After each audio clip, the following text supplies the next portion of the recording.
La bienvenida, y antes de empezar nuestro ejercicio de canto en esta noche, tener una oración. Le invito a que donde estén inclinen sus rostros. Amante Padre, Creador del cielo y del universo, te damos gracias, oh Padre Santo, por las fuerzas que nos diste en este día. Y ahora, Señor, con estas mismas fuerzas te regresamos a ti, te damos loor y alabamos tu nombre en esta noche. Que tus ángeles nos acompañen y que guíe a los hermanos que están por venir. Quédate con todos tus hijos en el mundo. Te lo pedimos, que seas el invitado especial en esta noche, en el nombre de tu Hijo amado Cristo Jesús. Amén. Es apenas martes y ya estoy sintiendo el cansancio de la semana, y me imagino que algunos también de ustedes, ¿verdad? Pero vamos a pedirle esta noche al Santo Espíritu que nos llene de vida, de ese poder que solo Jesús nos puede dar. Vamos a cantar el himno número 203, Santo Espíritu, llena mi vida.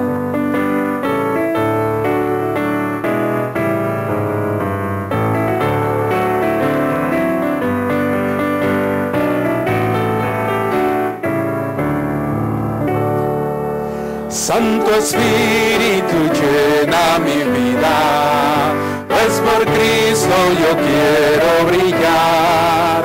Santo Espíritu, llena mi vida, úsame las almas a salvar. Alabanzas, alabanzas, alabanzas doy a Cristo el Rey. Alabanzas, alabanzas, alabanzas doy al Rey. Quiero dar tu mensaje a otros hasta que Cristo vuelva otra vez. Quiero dar tu mensaje a otros, úsame las almas a salvar. Alabanzas, alabanzas, alabanzas doy a Cristo el Rey. Alabanzas, alabanzas, alabanzas doy al Rey. Amén.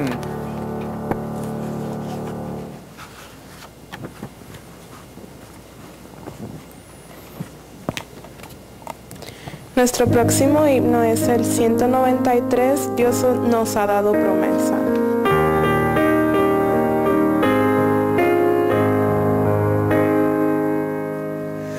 Dios nos ha dado promesa, lluvias de gracia enviaré, dones que os den fortaleza, gran bendición os daré. Lluvias de gracia, lluvias pedimos, Señor, mándanos lluvias copiosas, lluvias del Consolador. Cristo nos dio la promesa del Santo Consolador, paz y perdón y pureza para su gloria y honor. Lluvias de gracia, lluvias pedimos, Señor, mándanos lluvias copiosas, lluvias del Consolador. Dios nuestro a todo creyente, muestra tu amor y poder. Eres de gracia la fuente, llenas de paz nuestro ser. Lluvias de gracia, lluvias pedimos, Señor, mándanos lluvias copiosas, lluvias del Consolador.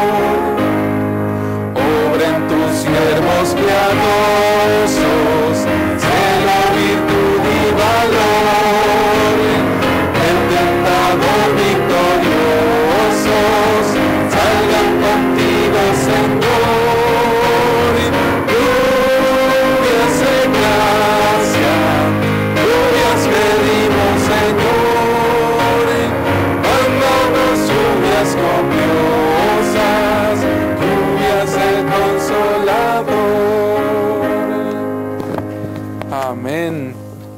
Y también necesitamos lluvia, ¿verdad? Con todo este incendio, el humo que sin querer queriendo, pastor, estamos fumando. Porque estamos inhalando ese humo, pero gracias a Dios que hoy amaneció ya un poquito más despejado y se espera que para mañana esté aún mucho mejor. Nuestro próximo himno es el 172, Promesa Dulce.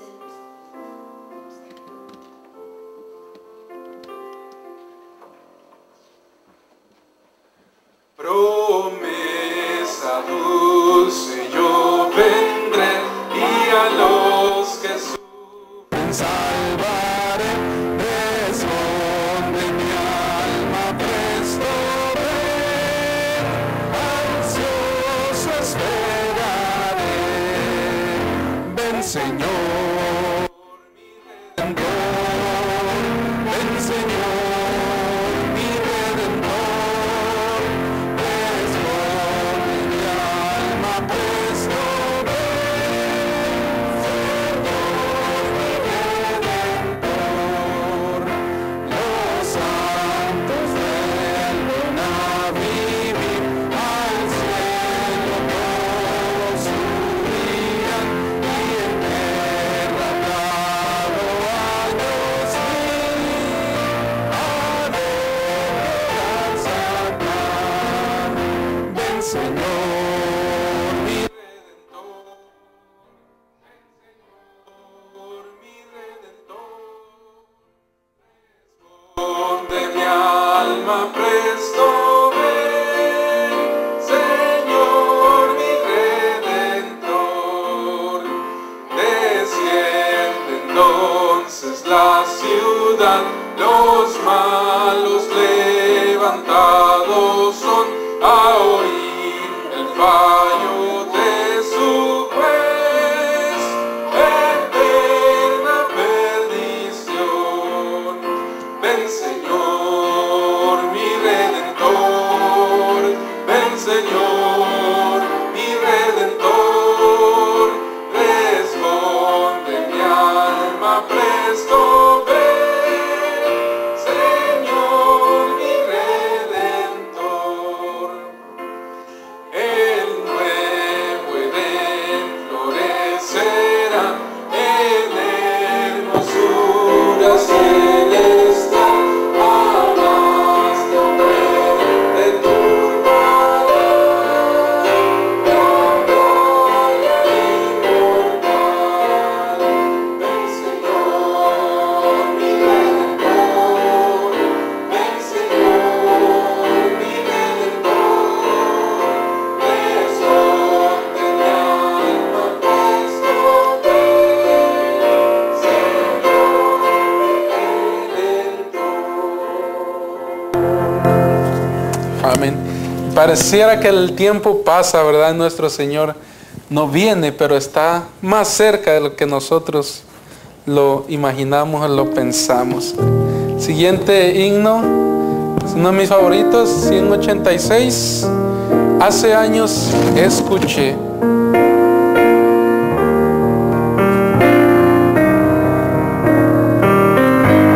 Es una promesa que está por cumplirse. Hace años escuché que Jesús volverá, con gozo acepté esta verdad. La esperanza firme está, pues ahora bien yo sé que mi Cristo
Muy buenas noches, hermanos, que el Señor les bendiga a cada uno de ustedes nuevamente. Les damos una muy cordial bienvenida a cada uno de ustedes. Estamos muy contentos de ver que hemos tenido un número bueno de personas cada noche, así es de que damos gracias a Dios porque el Espíritu Santo ha puesto en el corazón de cada uno de nosotros el estar acá esta noche, así es de que sean todos muy cordialmente bienvenidos a la casa del Señor. Muy bien, vamos a... porque no hemos dado casi regalos. A ver, así sin ver ninguno de los boletines y que me levante la mano para que pueda contestar. ¿Cómo se llamó? ¿Cuál era el título del mensaje de anoche? Levante su mano y conteste, pero sin ver el boletín. Solo uno, no se amontonen. A ver.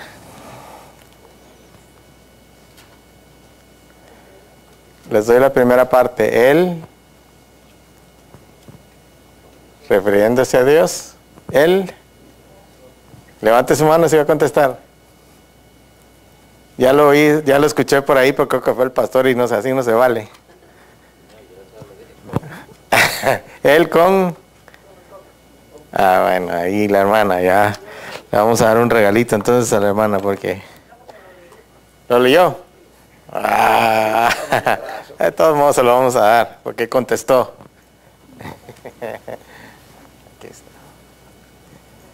Muy bien. Muy bien. Ahora, ¿cómo se llama el de hoy?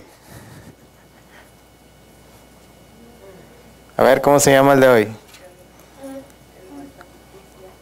Ah, pues usted ya no le doy porque ya usted ya lo había visto ahí en él. Muy bien, muy bien. Muy bien, hermanos. Estamos contentos de que podamos seguir con nuestra campaña. Una vez más le damos la bienvenida al pastor que ha estado con nosotros toda la semana. Y eso no es bienvenida porque él pertenece acá con nosotros, así es de que, pero agradecemos de que él haya tenido a bien el querer darnos esta campaña y los temas han estado muy bonitos. Muy bien, hermanos, vamos a tener la oración, vamos a ir de rodillas y le vamos a pedir al pastor que por favor nos dirija. Vamos de rodillas. Padre eterno y Padre bueno que moras en los cielos, en esta oportunidad, nuevamente queremos alabar tu nombre por tantas bondades que tú nos dispensas solamente porque nos ama. En esta noche, Señor, te presentamos a cada uno de los aquí presentes para que tú abras nuestras mentes y corazones y nos hable una vez más a través de tu siervo, el pastor de gracia, y que sus palabras sencillamente sean las tuyas. Gracias por cada uno de los hermanos aquí presentes. En Jesús te lo pedimos. Amén. Muy bien, esta noche vamos a tener un especial, pero por todos, así es de que vamos a cantar el himno que es el tema de esta conferencia, así es de que, René, por favor. Muy bien, por razones técnicas no lo habíamos cantado en esta semana, en estos días, pero ahora ya lo tenemos. Así es que les voy a invitar que nos coloquemos de pie. Es un canto muy conocido, la mayoría de nosotros conoce a Felipe Garibo y su canto de él es muy fácil de aprender, así es que imagino con hoy que lo cantemos, ya para mañana ya lo van a saber de memoria.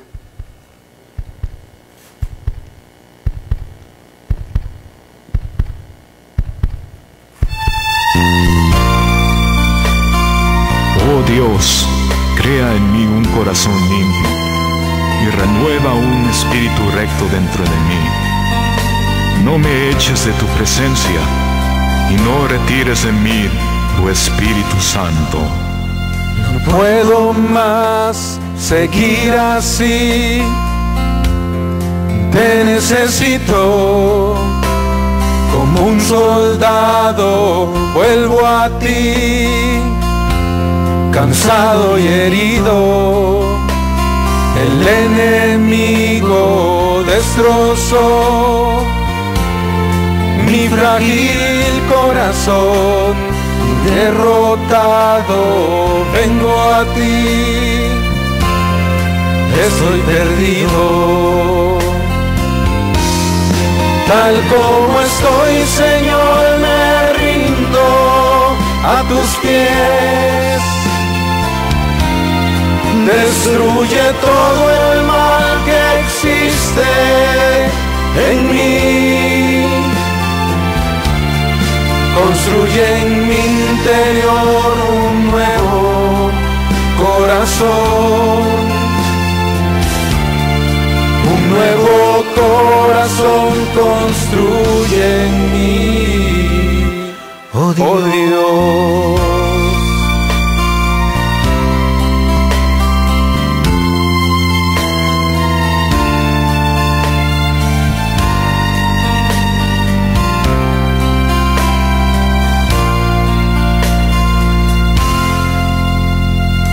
Hijo pródigo, malgasté lo que no es mío, y arrepentido vuelvo a ti. Perdón, Padre mío, el enemigo destrozó mi frágil corazón, y derrotado vengo a ti, estoy perdido. Tal como estoy, Señor, me rindo a tus pies. Destruye todo el mal que existe en mí. Construye en mi interior un nuevo corazón. Un nuevo corazón construye en mí, oh Dios. Tal como estoy, Señor, me rindo a tus pies. Destruye todo el mal que existe en mí. Construye en mi interior un nuevo corazón. Un nuevo corazón construye en mí, oh Dios. Un nuevo corazón construye en mí, oh Dios. Un nuevo corazón construye en mí, oh Dios.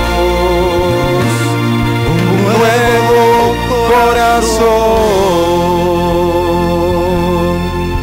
¿Pueden sentarse? Muy bien, ahora le damos el tiempo al pastor de gracia.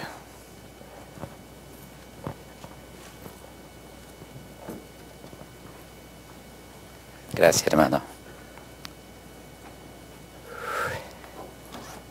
Buenas noches, tengan todos.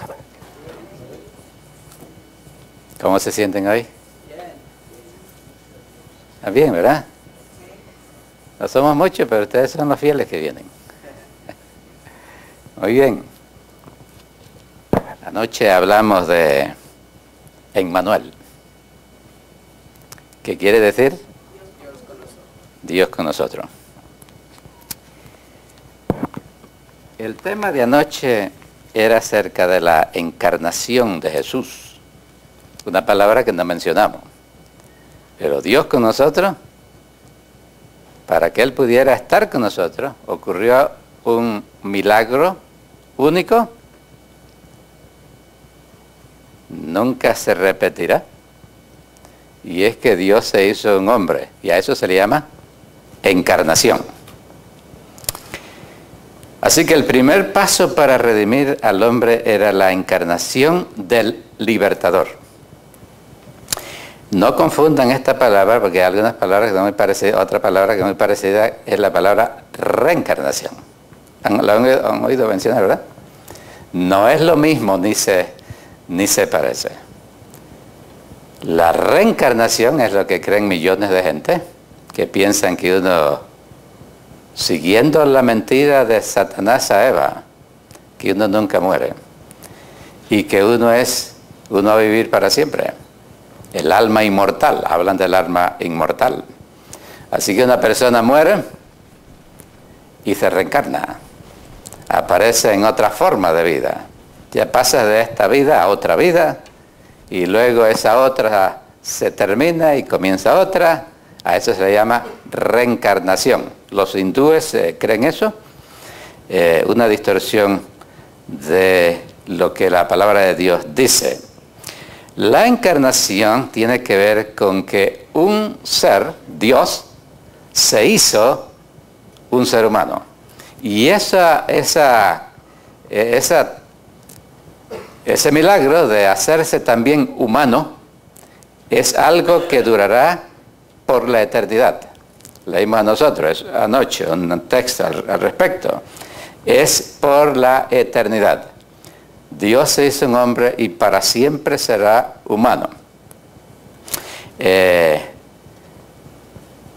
Para estar con nosotros. Y nunca va a desprenderse de eso. O sea que la encarnación de Jesús es para siempre. Siempre estará con nosotros. En nosotros va a ocurrir algo. No va a ocurrir ninguna encarnación, ni tampoco ninguna reencarnación. La Biblia habla de transformación.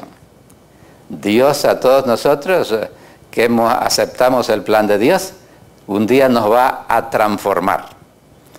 De mortales a inmortales. Vamos a ser inmortales. O sea que no vamos a morir nunca más. Pero esa inmortalidad que Dios le dio a Adán y que nos dará a nosotros, no es innata. La inmortalidad es derivada siempre. Nosotros la recibimos. O sea que si Adán hubiese sido obediente, él hubiera vivido para siempre. Si él hubiese pasado esa prueba que mencionamos anoche, él hubiese vivido para siempre y ya no hubiera sido tentado más, como todos los otros mundos que hay que pasaron la prueba y también están viviendo para siempre. Pero esa obediencia, pero esa vida eterna siempre estará condicionado a la obediencia a Dios. Nosotros ahora caímos en pecado, Dios tenía un plan de redención y un día seremos transformados otra vez a lo que debió haber sido en el principio siempre y viviremos eternamente. Pero esa vida eterna también sigue siendo dependiendo de Dios. Ustedes recuerdan que en el libro de Apocalipsis, en el capítulo 22, habla de un árbol, el árbol de la vida. Y entonces da frutos, 12 frutos, dice, cada mes un fruto, y que las hojas serán para la sanidad de las naciones, para la salud de las naciones. O sea, ese árbol es un símbolo de que necesitamos comer de él para poder que la juventud eterna se mantenga. O sea que siempre vamos a depender del poder de Dios para poder vivir, porque la vida innata es solamente de Dios. Nosotros la recibimos, no es nuestra, es de Él. Él es el que nos sostiene. Quiero en esta noche invitarlos a buscar un texto bíblico. Romanos, el capítulo 5 y el verso 14. Vamos a ver algunos textos esta noche, más la mayoría de ellos giran alrededor en el Nuevo Testamento. El Romanos, capítulo 5 y el versículo número 14. 5, 14. A ver, la tiene, ¿verdad? Dice aquí: no obstante, reinó la muerte desde Adán hasta Moisés, aún en los que no pecaron, a la manera de la rebelión de Adán. el cual es figura del que había de venir. O sea, este texto es la secuencia de un argumento teológico del apóstol Pablo. Y estoy sacándolo con una pinza solamente del texto, del contexto, pero porque mañana vamos a hablar un poquito del contexto. Mañana. Hoy el tema es acerca de la vida perfecta. Este es más o menos el tema de lo que estamos hablando allí. La vida perfecta de nuestro Señor Jesucristo. Y mañana vamos a hablar de la muerte expiatoria de Cristo. Aunque primeramente, realmente para nosotros que somos pecadores, necesitamos primero los beneficios de la muerte de Cristo, que nos exonere de la condenación que hay en nosotros. La muerte de Jesús hizo eso. Y luego, después de eso, viene que tiene que ver la vida de Cristo que Él vivió antes de morir. Sin embargo, para propósitos nuestros, hoy vamos a tocar primero lo que Él hizo. Fue la vida perfecta del Señor Jesucristo, y mañana vamos a ver el otro tema. Aunque siempre abordamos el otro primero y después este. Pero vamos a seguir el orden de lo que Jesús hizo. Él vino aquí y vivió una vida perfecta. Y noten ustedes que el versículo, ese que acabamos de leer, el 5:14, está hablando de la muerte que existió desde Adán hasta Moisés, aunque no se había dado todavía la ley de Dios, y eso no significaba que la ley no existía, solamente que no existía en forma escrita. Pero el hecho de que haya habido muerte significaba que esa ley ya existía, porque sin transgresión de la ley no hay muerte. O sea que había desobediencia a Dios. Hasta que vino la ley, dice más bien cuando Moisés, Dios le da la ley en la tabla de los 10 mandamientos mucho tiempo más tarde. Pero quiero que ustedes noten en este texto 3 cosas. Una es que el pecado de Adán y el pecado de nosotros tiene una diferencia. Aquí le llaman al pecado de Adán rebelión. A veces parece muy simple lo que hizo Adán de comerse la fruta. En la Biblia dice que eso fue una rebelión contra Dios. Una rebelión. Aquí lo está diciendo. Es que el pecado de él contra Dios fue de rebelión. Y que su pecado es diferente al nuestro. Nosotros no pecamos a la manera de Adán. Nosotros nacemos en un mundo ya pecaminoso. Y nuestro pecado es el resultado de haber nacido así. Pero Adán no nació así. Dios no lo hizo así. Su naturaleza era perfecta. Él tenía todo el poder para obedecer, porque era perfecto. Pero él decidió deliberadamente pecar. Y por eso es que es rebelión. Cuando se peca sabiendo las consecuencias del pecado. Eso es rebelión contra Dios. Es diferente a alguien que peca porque es débil. Es diferente. Y más nosotros tenemos una debilidad que él no tenía. Por eso el pecado nuestro y el de él son diferentes. Aquí el texto dice, no pecaron a la manera de la rebelión de Adán. Y la otra cosa que menciona aquí, quizás antes de eso, no pecamos para ser pecadores, para ser pecadores. Pecamos porque somos pecadores. Ya nacemos con una naturaleza caída. David menciona en el Salmo 51 que él nació como en pecado me concibió mi madre. O sea que cuando todos nosotros nacimos, ya nuestra madre, o sea, nuestra naturaleza caída no los transfirió a nosotros. Ya nacimos en pecado, es una condición, todos nacemos en una condición, no es que hemos nosotros actuado algo mal, hecho mal, pero ya nacemos con una condición pecaminosa, de pecado. La otra cosa que menciona aquí el texto es que Adán era una figura del que había de venir, ¿ok? O sea que Adán el de allá, era una figura del otro Adán que iba a venir, y ese Adán era el libertador que Dios iba a enviar. Ese es el Adán. Adán fue colocado como mayordomo de este mundo. Él no era el dueño de este mundo. ¿Qué era él? Un mayordomo. Un mayordomo no es el dueño de la casa. El mayordomo, él fue puesto mayordomo en este mundo, pero él no era el dueño de este mundo. El dueño era Dios. Y Dios lo puso allí para que administrara sus bienes. Y a cada uno de nosotros nos dice lo mismo, somos mayordomos. Querramos o no querramos. Cuando hablamos de mayordomía, hablamos de que Dios nos hizo mayordomo. Yo no decido si quiero ser mayordomo o no quiero ser mayordomo. Ya Dios decidió que yo era un mayordomo.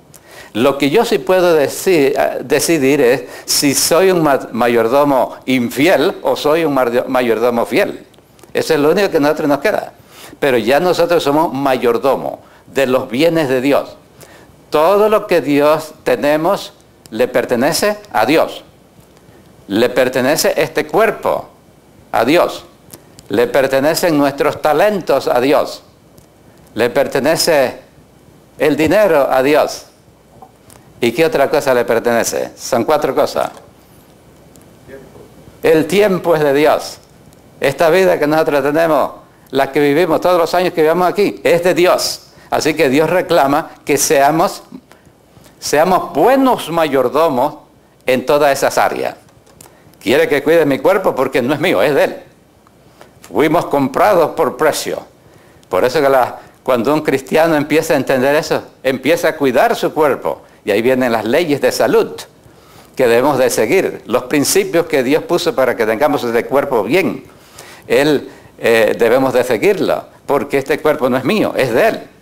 Y si yo no lo sé cuidar aquí, en este corto tiempo que Dios nos da, pues, ¿creen ustedes que Dios nos va a confiar la eternidad a nosotros que no supimos usar ni el tiempo, ni el cuerpo, ni los talentos, ni la riqueza que Dios puso a nuestro lado? Adán era solamente un mayordomo. Pero Jesús, el Hijo encarnado, era tanto divino como humano. Y Él vino aquí a esta tierra como el segundo Adán. Adán era por derecho, porque la Biblia nos dice que fue Cristo el creador de todo el universo. Dios le encargó a Él eso. Hay muchos versos que podríamos mencionar.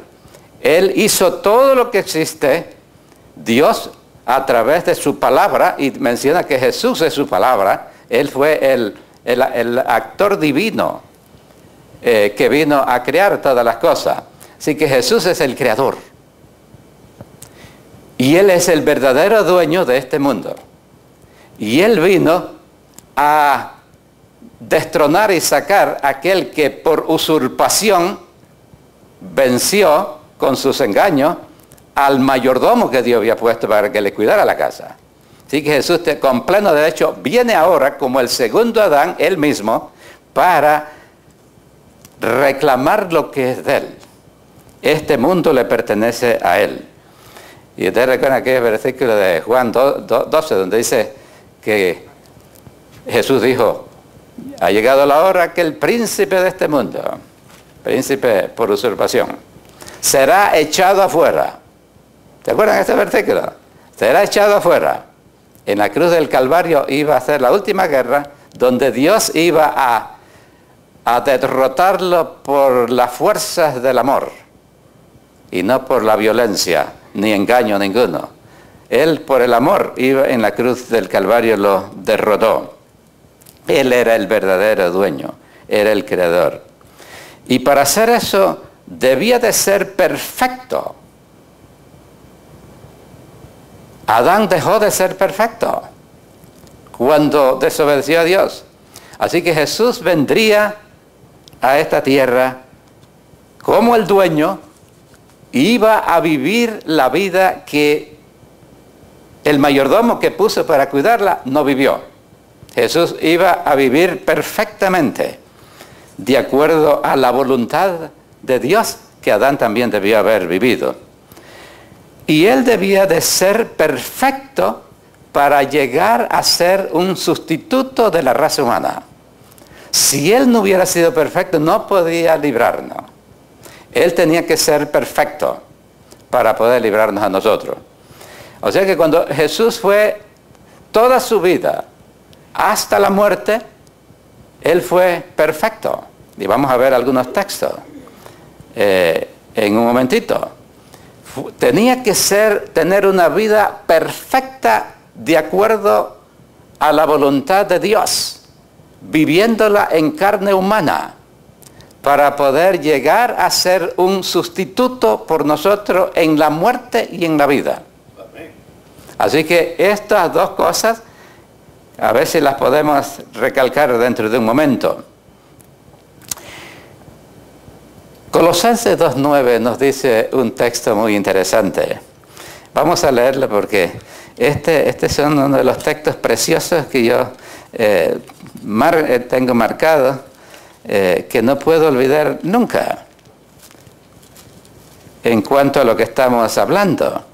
Capítulo 2 y el versículo 9, mire lo que dice. Porque en él, está hablando de Jesús, habita toda la plenitud de la divinidad corporalmente. O sea que ahí donde está Jesús con su cuerpo, en ese cuerpo se escondía toda la divinidad del Dios eterno y del Dios creador.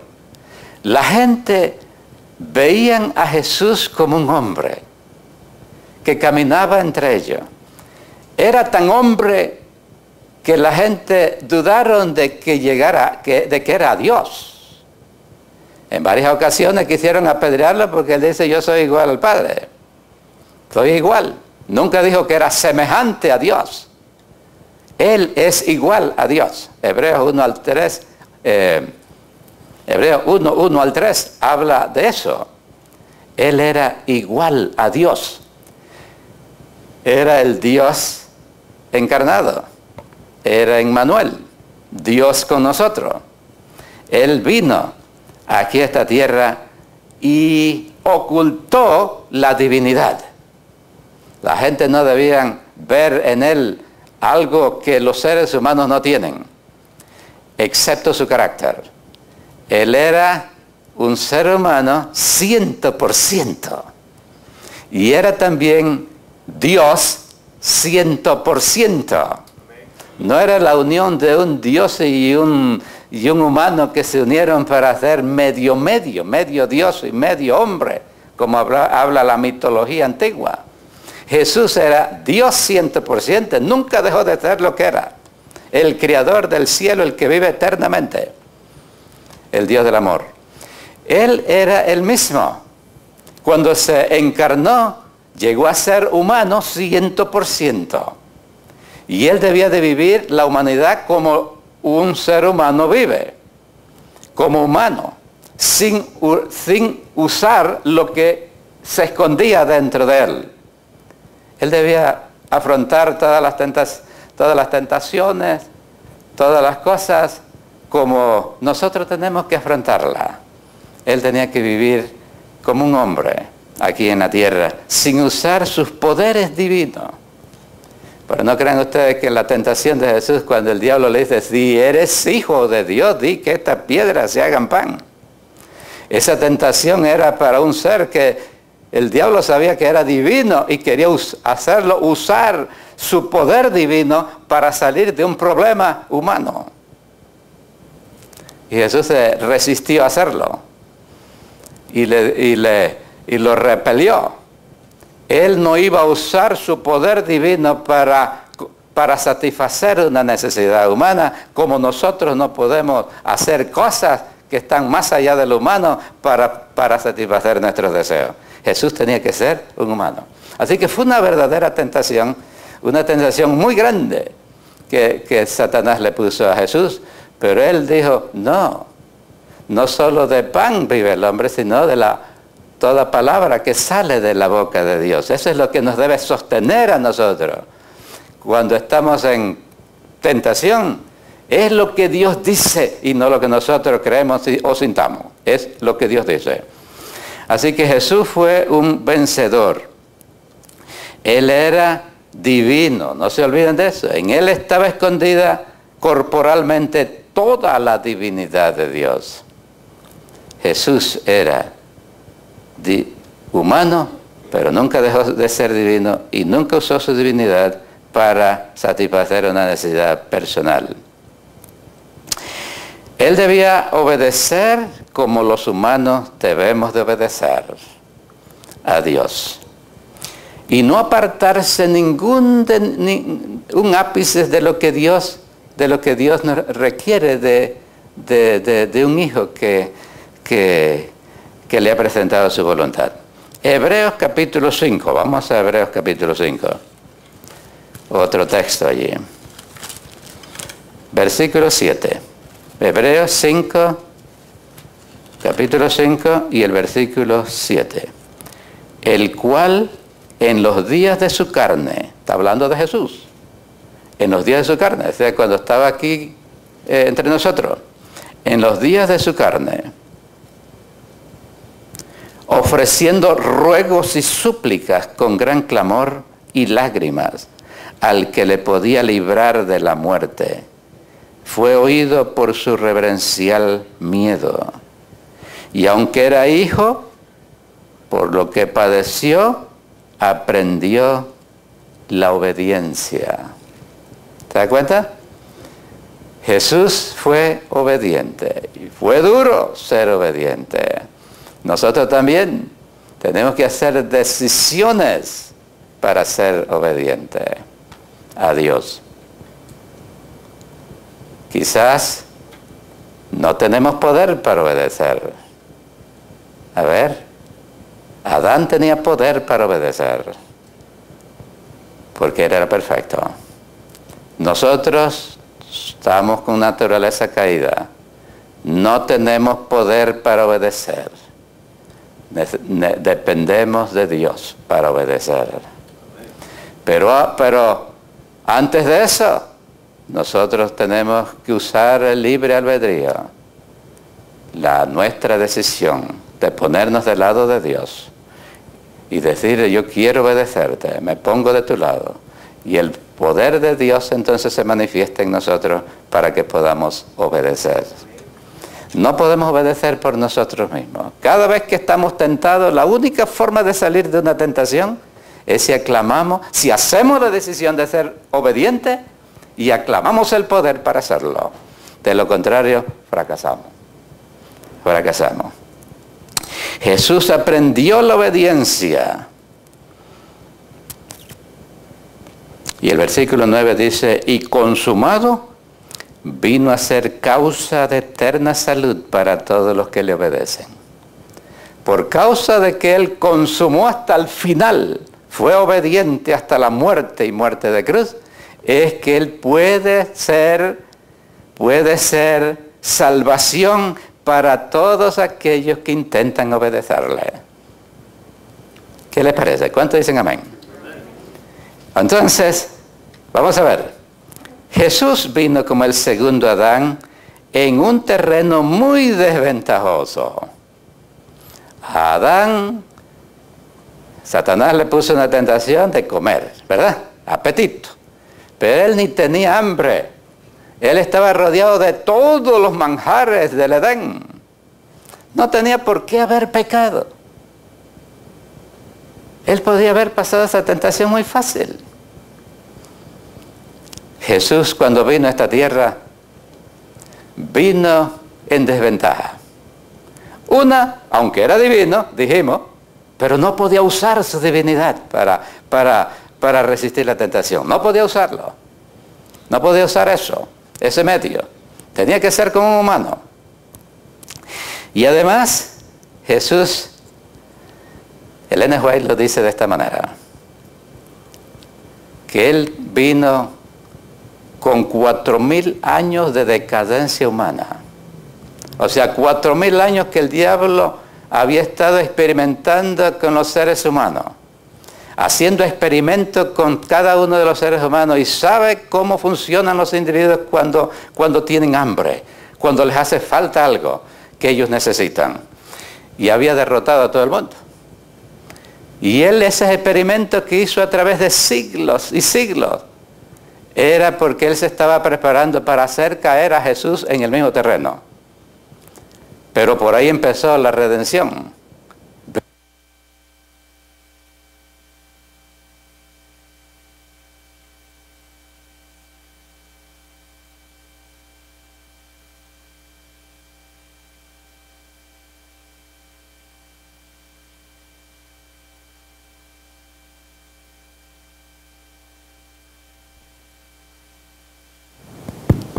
Gracias. Muchas gracias. Jesús vino entonces en un terreno muy diferente. Vino con una naturaleza que estaba degradada de mucho tiempo, por miles de años. Aunque, déjeme decirle esta cosa, tengo que explicarlo. Jesús nació por parte de María, heredó, ¿qué heredó? Él de la humanidad. ¿Su pecaminosidad? No. Los teólogos le llaman las debilidades inocentes de Jesús. Las debilidades que todos los seres humanos nosotros tenemos, que no son pecado en sí, pero son resultado del pecado.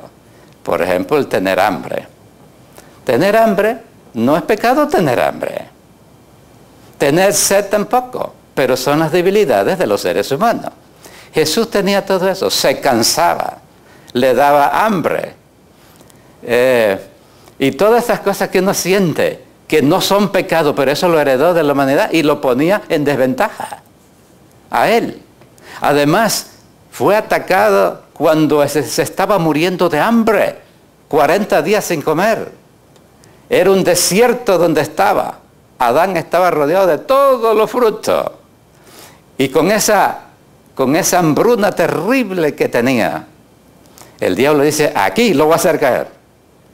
Qué fácil se cae uno cuando tiene hambre. Ustedes recuerdan la historia de Esaú, ¿verdad? Esaú era el primogénito y Jacob había nacido segundo. Pero a Esaú no le interesaba la primogenitura. La primogenitura no le interesaba. Le interesaba los resultados de ser primogénito, pero no de ser lo que eso implicaba. Jacob no le interesaba lo material, le interesaba lo espiritual. Y él quería eso mucho. Pero él sabía que no lo podía tener porque él era el menor. Eran mellizos, pero él nació después. El derecho de primogenitura, que eso significaba el 50% de todos los bienes del padre le pertenecían a él. Y también tenía el derecho de ser el sacerdote de la familia porque era el primero. Esa parte no le gustaba, pero sí le gustaba al otro. Jacob era al revés, quería esa primogenitura. Y un día agarra a su hermano bien hambriento. Venía con una hambruna tremenda. Y él le dice, dame de ese caldo que estás haciendo ahí, de esos frijoles, quién sabe qué sería. Lentejas, ¿no? Y él dice, y entonces Jacob aprovecha de la situación, mal hecho, porque Dios le había prometido ya a los padres que él, aunque era el menor, iba a tener la primogenitura, pero no quiso confiar en eso. Él quería estar seguro que él tenía la primogenitura. Después le costó mucho eso. Pero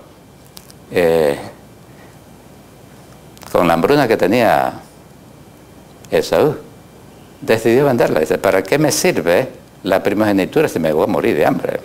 Así que dame los platos de lentejas, y le vendió la primogenitura.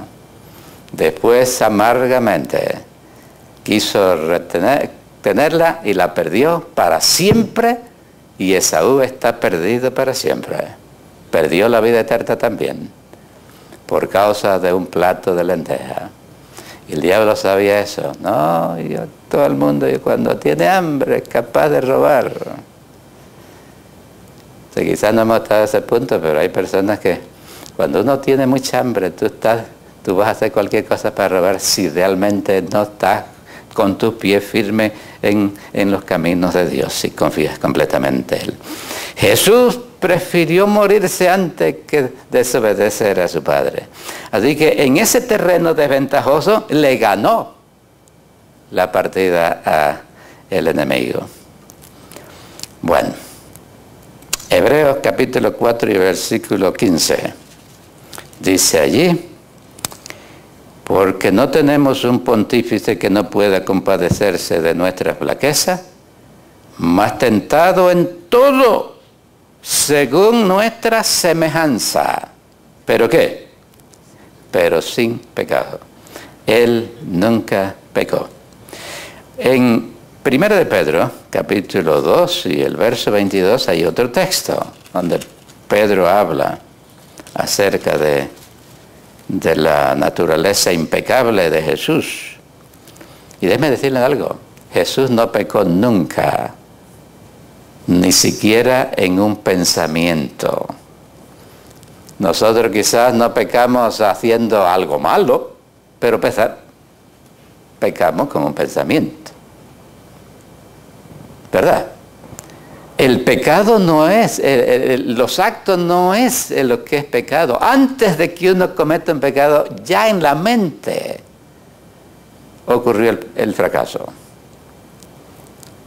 Jesús se refirió: el que mira a una mujer para codiciarla. ¿A dónde se codicia? En la mente. Ya adulteró con ella. Así que imagínense, el que mira una cosa que no es suya y la desea, ya fracasó en su mente. Puede ser que no la cojas, como lo sería la codicia. Que no lo hagas, nunca llegues al punto de adulterar. Pero para el cielo, en los libros, tú eres un adúltero, porque ya lo pensaste en la mente. Así que yo soy de acuerdo a los pensamientos que tengo. Nosotros somos lo que pensamos. Tal cual es su pensamiento, tal es él, dice la Escritura. Así que nosotros tenemos un problema de nuestra naturaleza, que constantemente estamos deseándole algo malo o violando uno de los mandamientos de Dios. Jesús nunca tuvo malos pensamientos. Él vino en ese aspecto moral perfecto. Ni un pensamiento nunca malo. Era perfecto. Y mira lo que dice aquí, 1 de Pedro, capítulo 2 y el verso 22.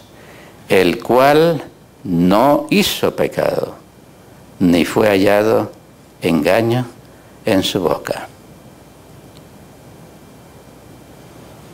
Cuando Jesús estaba ante la corte, lo estaban juzgando, el sumo sacerdote, la máxima autoridad en la tierra en ese tiempo, le hizo una pregunta: dinos si tú eres el Cristo, el Hijo del Dios viviente. Y él sabía que la respuesta de él tenía que ser solo una. Él tenía que decir lo que realmente él era. ¿Quién era él? Para el sumo sacerdote, la respuesta de Jesús fue suficiente evidencia para condenarlo a la muerte. Y Jesús sabía que contestar la verdad le iba a costar la muerte en la cruz. Pero prefirió decir la verdad. No podía decir otra cosa porque Él es la verdad. Y la verdad trae sus consecuencias. A veces decir la verdad significa una victoria de algo. Otra vez puede costarte la vida. Decir la verdad. qué difícil es a veces decir la verdad. Para librarnos de una ayudita, a veces cuántas personas no conozco que están en el sistema de ayuda del gobierno. Y decía, como decía una amiga que trabaja allí, nosotros le ayudamos a mentir a la gente porque si dicen la verdad no cualifican. Así que nosotros le ayudamos, le decimos, no, tienes que poner esto para que te pueda ayudar. Así que la persona, tengo tanta necesidad que no importa, pues está bien, pues ayúdame. Eso es engaño. Jesús prefería la muerte antes que recibir un beneficio por engaño. Ese es el carácter de Dios, que nunca cambia. Jesús era perfecto en todas las cosas. Por eso que en la Biblia menciona que del único que se agradó Dios en esta tierra fue de su Hijo, porque su Hijo siempre vivió a la altura del cielo, bajo todas las circunstancias de la vida. Ellen White dice que Jesús siempre andaba acechado por enemigos, que siempre andaban allí con él en el montón. Muchos de ellos solamente para ver si se equivocaba en una palabra para condenarlo a muerte. Era como alguien, como una fiera acechada por enemigos para destruirlo. Y Jesús siempre fue puro y fue recto. ¿Y saben por qué? Porque de eso depende nuestra salvación hoy. Vamos a leer un poquito más y ya vamos a ir terminando. Hebreos 2:17.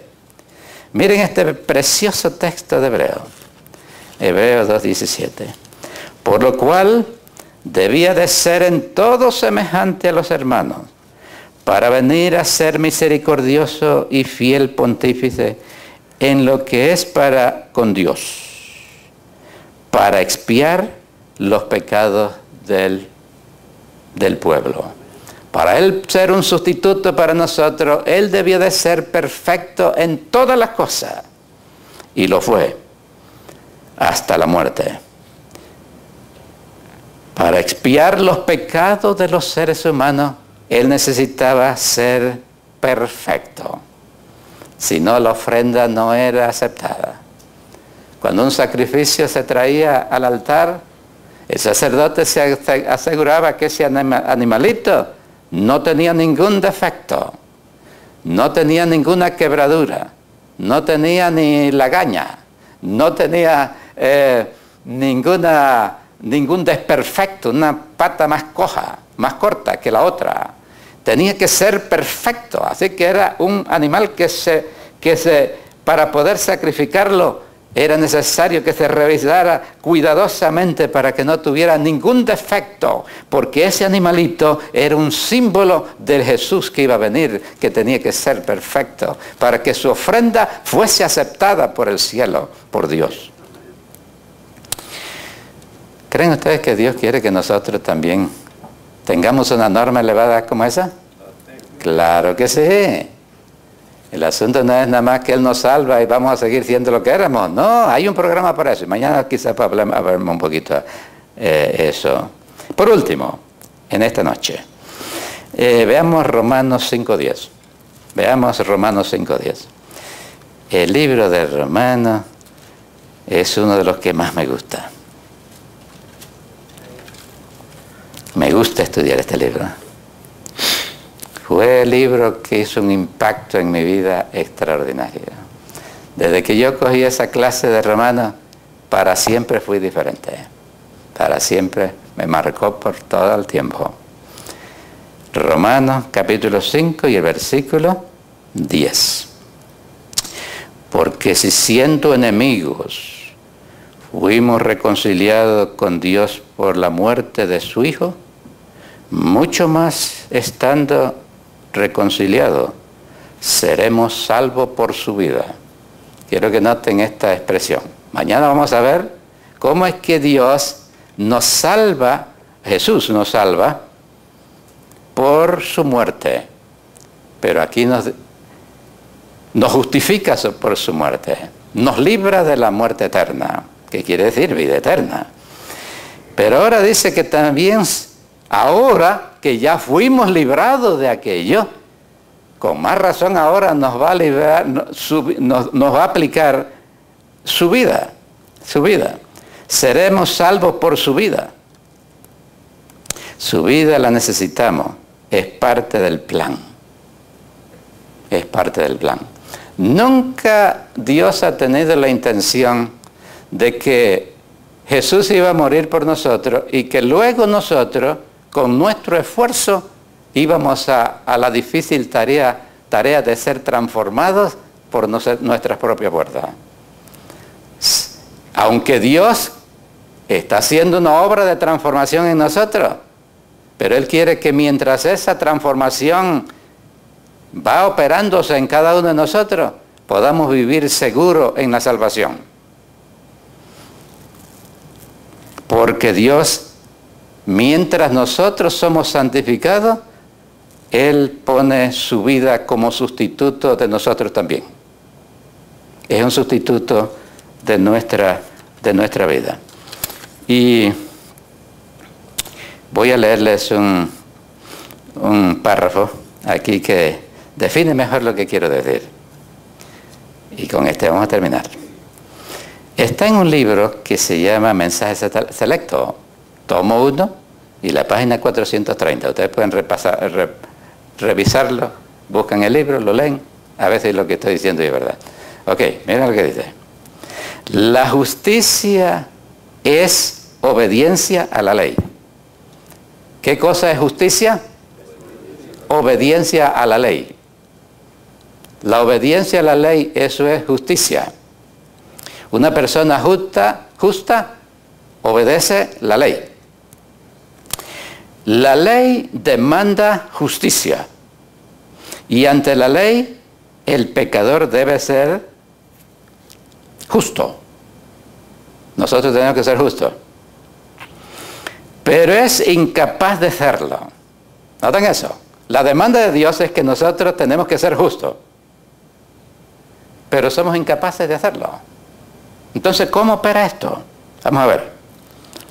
La única forma en que puede obtener la justicia es mediante la fe en Jesucristo. O sea, yo puedo ser justo a través de la fe. A través de la fe puedo ser justo. Por fe puede presentar a Dios los méritos de Cristo. O sea que nosotros, los méritos de Cristo es su vida perfecta y su muerte expiatoria. Eso yo lo puedo reclamar delante de Dios. Los méritos de Cristo. Y el Señor coloca la obediencia de su Hijo en la cuenta del pecador. ¿Se da cuenta de lo que está diciendo? O sea que la vida perfecta de Jesús, Dios la pone a nuestra cuenta para que delante de Dios yo sea justo y tenga el derecho de la vida eterna.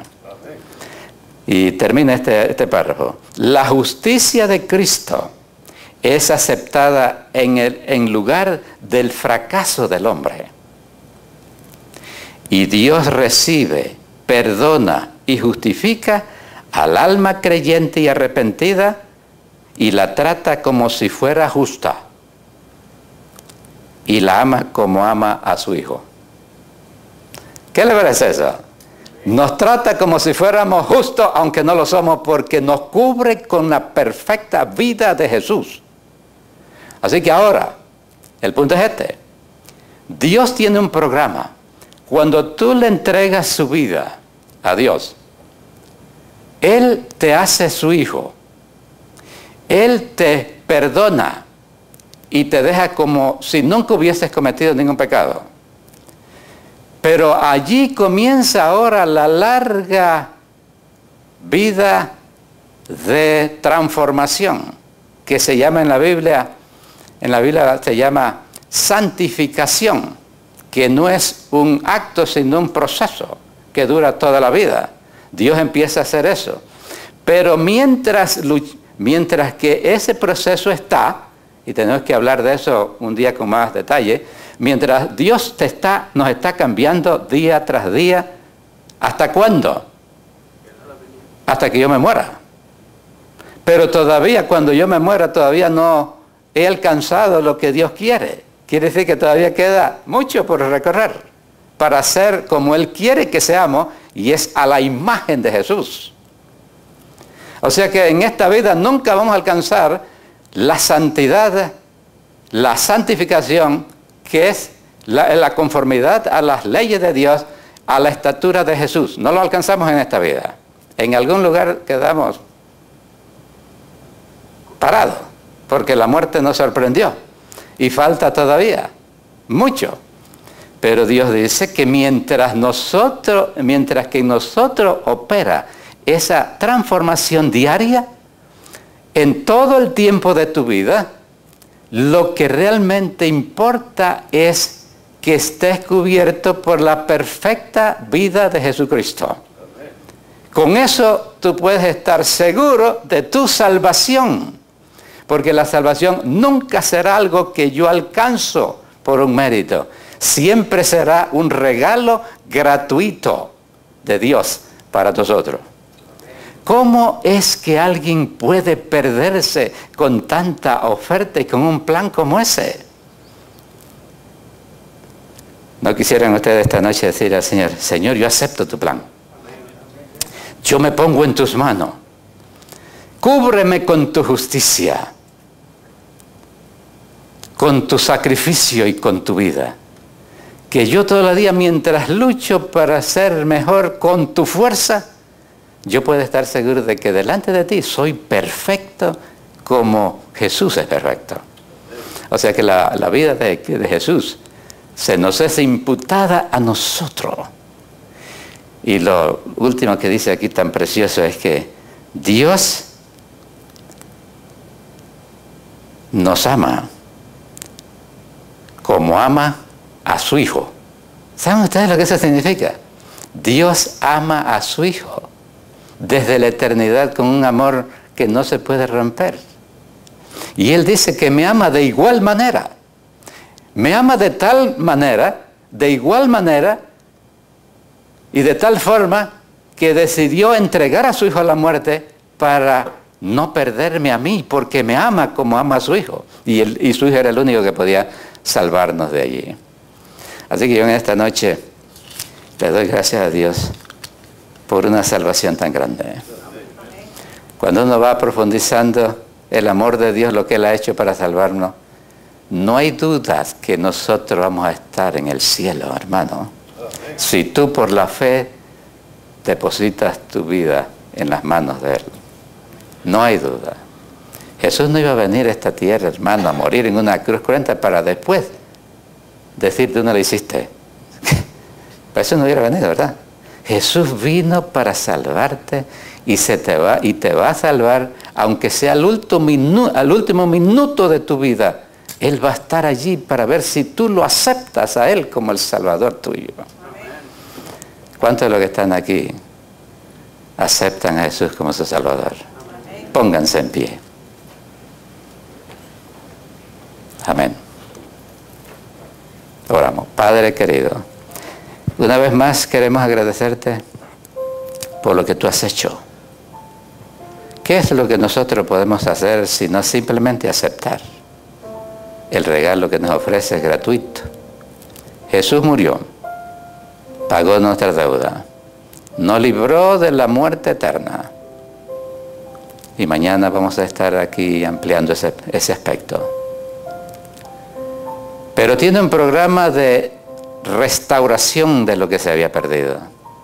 Él quiere que nosotros seamos como es Jesús, que nunca pecó, que era perfecto. Y en ese programa, que dura toda la vida, tú nos aseguras que también la vida perfecta de Jesús es imputada a nuestra vida, para que vivamos la alegría de ser cristiano y la alegría de la salvación. En esta noche te ruego que bendigas a cada uno de los presentes, que estos temas puedan cambiar su vida para siempre, que podamos caminar todos los días con la certidumbre de tu salvación. No somos perfectos, aquí en esta tierra nunca lo seremos, sino solamente por imputación.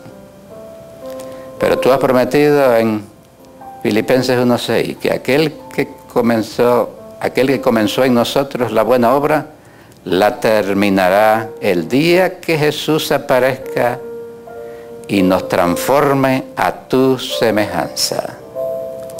Llévanos con bien y que el cielo sea nuestra delicia desde ahora. En el nombre de Jesús, amén.